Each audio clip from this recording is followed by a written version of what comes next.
Bakbakan na! This is where legends rise. Ito ang laban na walang atrasan. Every dribble, every hit, every roll, every crowd, bawat pasa, bawat tira, may bigat, may kahulugan. Asia at Oceania, magsasalpukan para sa isang pangarap. Pride on the line, flags held high, puso ang puhunan. This is not just a game.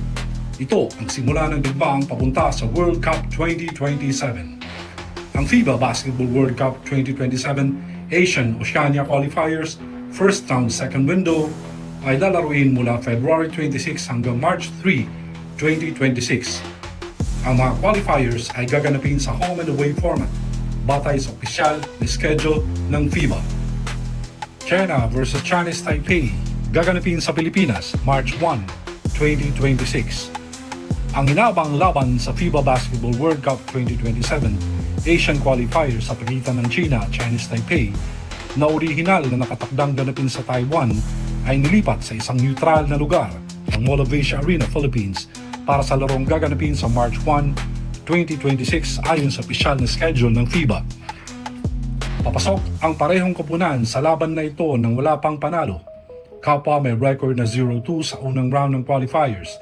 Natalo ang China sa unang dalawang laro nito laban sa South Korea at Japan. Habang ang Chinese Taipei naman ay natalo rin sa Japan at South Korea dahilan upang kapwa sila mapunta sa ibaba ng Group B. Ang paglipat ng venue ay nagdagdag ng bagong dynamic sa laban dahil wala pang nakukuhang momentum ang alinmang panig sa qualifying campaign. Ang magiging resulta ng larong ito ay napakahalaga para sa pag-asa ng dalawang koponan na makapakasok sa ikalawang round ng 2027 FIBA World Cup Asian Qualifiers. Hindi pa isinisiwalat ng FIBA sa publiko ang mga detalyadong dahilan ng pagbabago ng venue. Humingina ng paglilinaw ang opisyal ng Chinese Taipei, lalo na tungkol sa pagkawala ng kanilang home court advantage. Habang patuloy namang pinapangasiwaan ng FIBA ang mga paghahanda para sa mga larong gaganapin sa neutral na venue.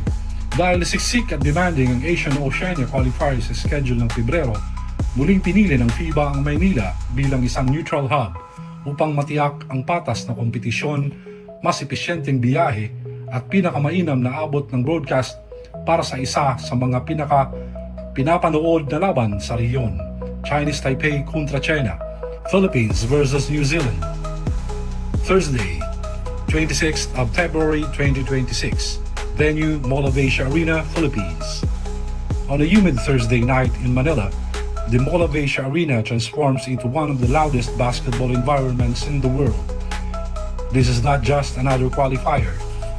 It's a measuring stick game, one that tells both teams exactly where they stand in the Oceania Asian race to the World Cup. Para sa Pilipinas, ito ang tunay na home court. Para sa New Zealand, ito ay hostile territory, ngunit pamilyar na sa kanila. Defending the fortress, papasok ang Pilipinas na may isang malinaw na misyon: protect home soil at all cost. Manila crowds are famous for turning qualifiers into pressure cookers. Every possession feels magnified. Everyone fuels belief across the arena. This game is about identity, pero kaya ba ng Pilipinas na kontrolin ang tempo laban sa pisikal at disiplinadong kalaban? I-convert ang enerhiya ng crowd tungo sa matibay na depensa. Ipakita ang maturity laban sa koponang built on structure and experience. Ang panalo rito ay isang clear statement na nananatiling isa sa pinakamahirap dayuhin ang Maynila sa Asia. Ang Tall Blacks ay sanay sa away game. They are built for the road. Dumarating ang New Zealand na kalmado at hindi natitinag. Ang Tall Blacks ay bihasa sa pisikal na half-court battles, maagang pagpapatahimik ng crowd, pagpapanalo kahit pangit ang laro kung kinakailangan. For New Zealand, this game is about weathering the storm, tiisin ang opening surge at patahimikin ang arena. Mauuwi ang laban sa tatlong bagay: pace, gusto ng Pilipinas ang bilis at momentum; gusto ng New Zealand ang control; physicality, kakayanin ba ng Pilipinas ang tuloy-tuloy na banggaan sa loob; late game execution, ilanlan ng mas kalmado sa dulo kaysa sa New Zealand. Kung dikit ang laban, sa huling 5 minuto, mararamdaman ng tensyon, not just on the floor, but in the stands. Bakit mahalaga ang larong ito? Ito ang tone setter ng buong February window. Nakaapekto sa kumpiyansa bago ang susunod na laro. Hinuhubog ang tingin ng grupo, contender o chaser. Win or lose, the result echoes beyond one night in Manila.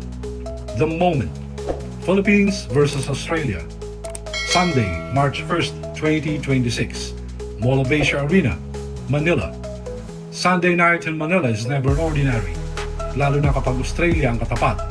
Puno ang arena bago pa ang tip-off, flags, chants, drums, phones in the air.